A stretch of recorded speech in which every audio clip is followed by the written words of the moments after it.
रानी तोर नैनमा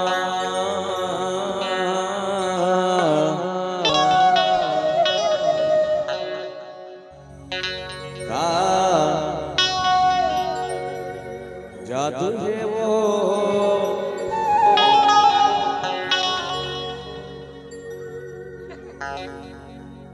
भैया मोला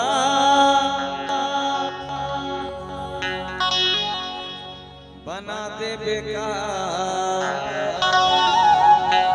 अरे तोर बोली माँ का जादू है रे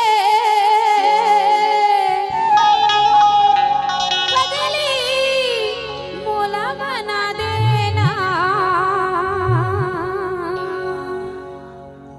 ऐसे का जादू है?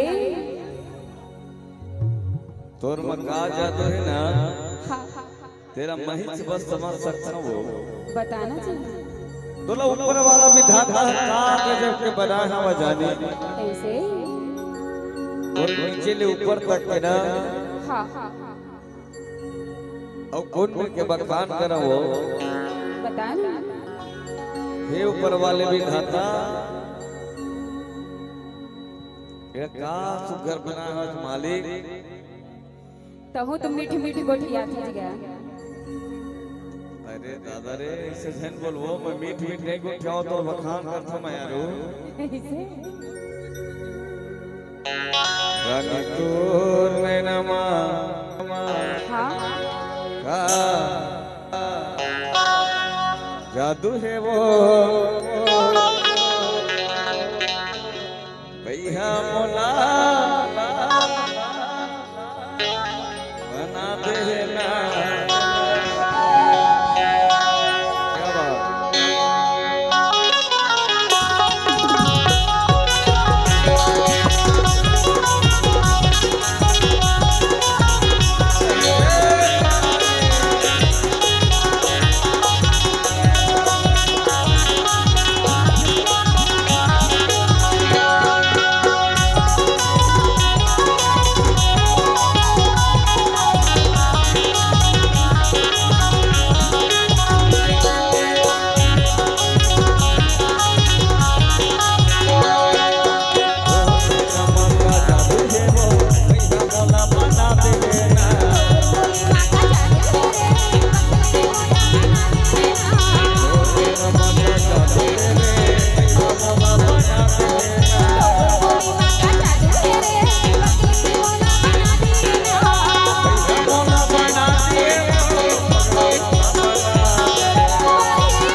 દે